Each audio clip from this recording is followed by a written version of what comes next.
My guest this morning on Jersey Magazine has just recently published a book, Never Say Never, Never Say Always. Susan Warner, good morning and welcome to WDHA and the Jersey Magazine.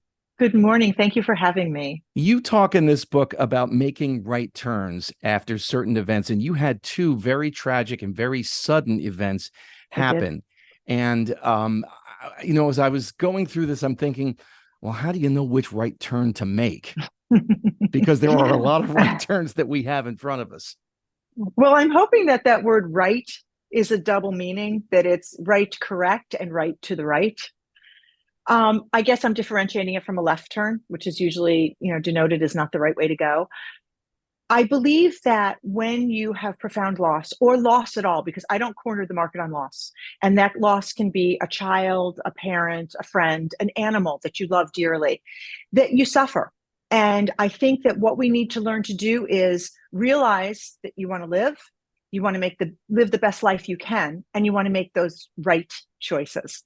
So my mantra is to move forward, not to move on, and to take these people with you because they were important and imprinted who they were on you, and bring them with you into the next experience and the next choices in your life. And I think the choices can be a silver lining to loss. You talk about profound loss, and you had two of them, and very back to back. They were very close. One, your son passing away from suicide, and then your husband, a matter of months later. Both of them tragic, Correct. both of them very, Correct. very sudden. And I was wondering, in dealing with your son's loss, and we're not supposed to bury our kids. We know that. No, we're Um, not. It's unnatural. it's very unnatural. But I was wondering, in dealing with the suddenness and the grief of that, how much did it prepare you for what happened when your husband passed away? To know my true story, I lost my mother at 18. So somehow I think through loss and DNA, I'm a survivor. I think that I was bred to be a survivor. My son's suicide, and let it be known that both my son and my husband were bright lights, extraordinary people, kind, magnanimous, incredibly well liked. Both of their memorials had, I think, 1,000 people at both my son and my husband's separate memorials 6 months apart. Um, are you ever prepared? I knew my son had demons. We had dealt with my son's demons. Addiction was it. Gambling was his biggest addiction, but addictions tend to branch and rear their ugly heads in other ways. I was not prepared for suicide, but I was capable of intellectualizing his pain. I do believe that suicide is selfless, not selfish, and that those people are thinking they will make your life better. So I have come to understand and rationalize David's choices. My husband had an 8-week diagnosis to death at 62, January 15th to March 18th. Hard to rationalize, but I had 38 glorious years with my husband that are unduplicable. So I've learned to appreciate that and to know that now my life are new choices, new relationships. I had a granddaughter born who has completed the life cycle and brought such joy into my life, a depth of love I didn't know was possible. And I've dated and had relationships and learned how other men talk to me and look at me and touch me. And I've been able to do things that I didn't think I would have an opportunity to do again.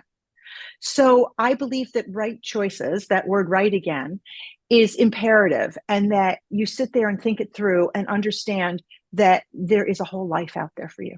You mentioned selfless and selfish. And within the past few years, my son had a high school classmate who committed suicide. And I've actually had that boy's mom on in the past here on Jersey Magazine and talking Mm-hmm. about how she dealt with it. My son did not know this boy very well, but they did play Little League Baseball together. They went through youth ministry together. They participated. They were both athletes at school.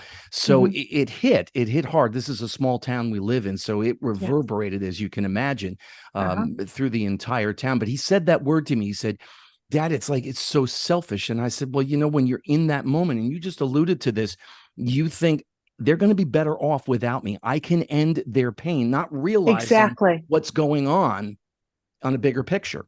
100%. And in my book, Never Say Never, Never Say Always, I have a conversation with both Michael and David. I ask the questions, they answer the questions as I perceive they would answer them now.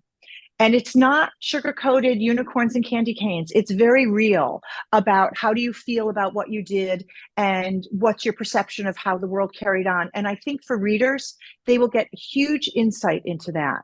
I also tell you in my book that when you lose a spouse, there's a word for widow and widower in the English language and in every other language. There is no language so cruel as to have a word for a parent who's lost a child. It doesn't exist. That hole in your heart will not heal. It will never close. With a spouse, yes, the pain is horrible and you will go on and some people do date, some people remarry, but with a child, it never heals.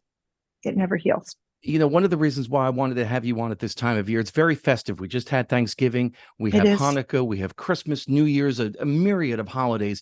How dealing with grief at this time of year can be very, very difficult for people. There's that empty chair at the table, yes. especially that year of first. And you had that year of first, a double whammy for you, just within months of each other. Yeah.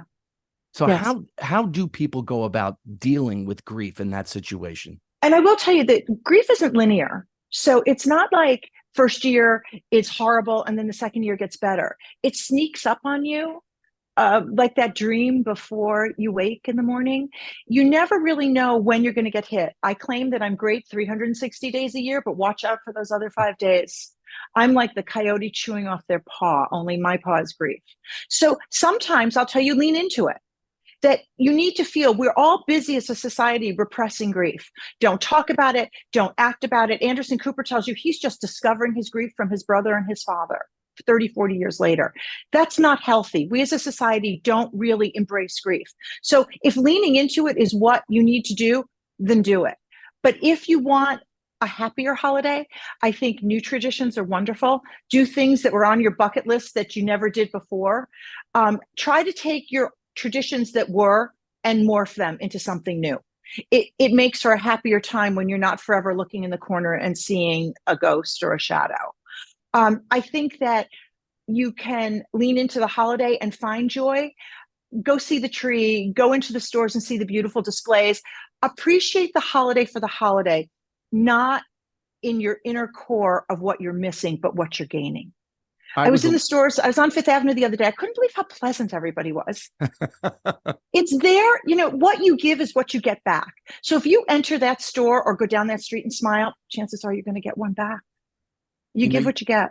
You mentioned earlier about losing your mom when you were young. I was a little older than you when I lost my dad. I was 25, and he's been gone some years now. And we recently had Thanksgiving. My father-in-law, who had his wife, my mother-in-law, passed away a year ago. So, you're dealing with that. But he said a special thing at Grace, and one family member hadn't yet gotten to the table.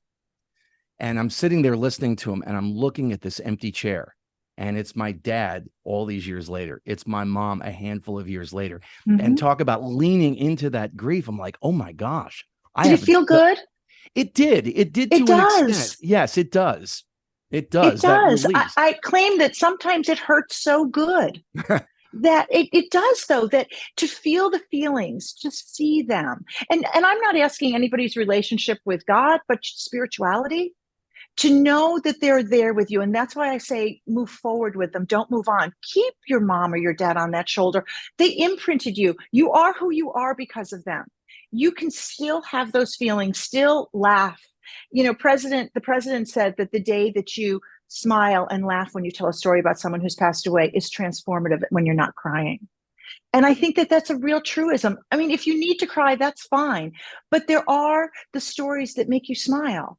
And sometimes they're irreverent, and sometimes they're just funny, and sometimes they're just endearing. And they deserve to keep those people alive in who you are because they're important to you. And forgetting is not the answer.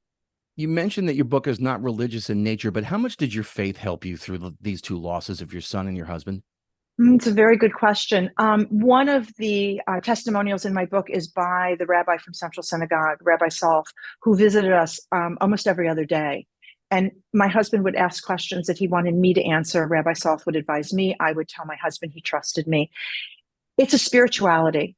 It's the fact that the rabbi told me that souls travel in pairs. So the thought of my husband and son being together is something that I keep really forefront in my mind. And I know that they are together, which is really comforting. No one's alone.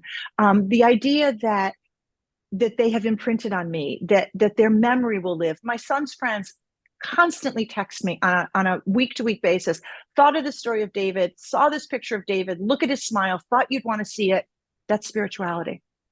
And all of those pictures and all of those stories keep David alive. My new granddaughter is named for my husband, and her middle name is my son's middle name. Oh, So that's she is a wonderful. huge legacy. Yes, her name's Madeline Elliott. My husband was Michael. My son was David Elliott. So she has a huge legacy to live up to.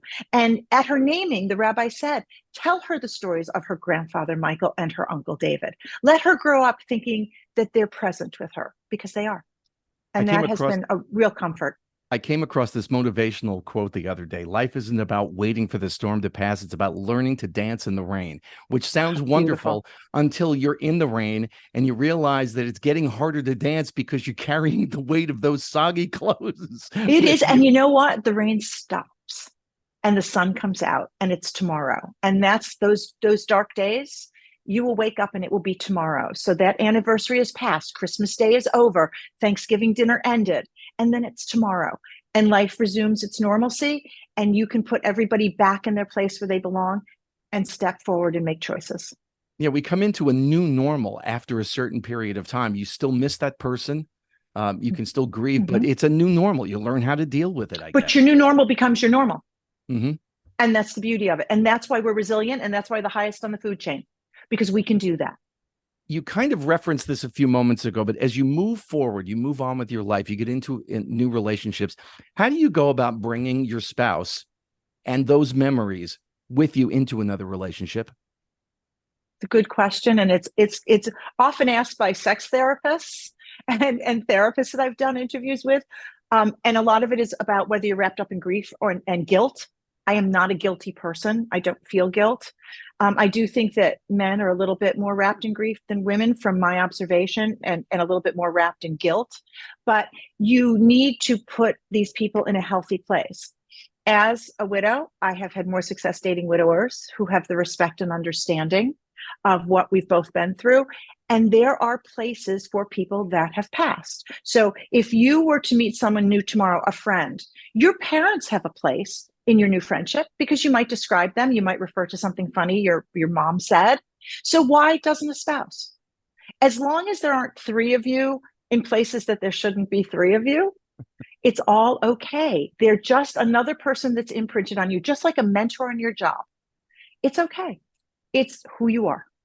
If you're dealing with loss and grief at this time of year, and it's easy to do that with various things going on, the book is called Never Say Never, Never Say Always. It's available through Amazon.com, and you can find all things about Susan Warner on her website, SusanWarner.com. Susan, thank you. SusanSWarner.com. I'm sorry. SusanSWarner.com. Excuse me, SusanSWarner.com. Thank you Thank so you. much for your time. I really appreciate you sharing your story with us here on And thank you for WDHA. your insight. It's been really wonderful. Thank you so much. Happy holiday.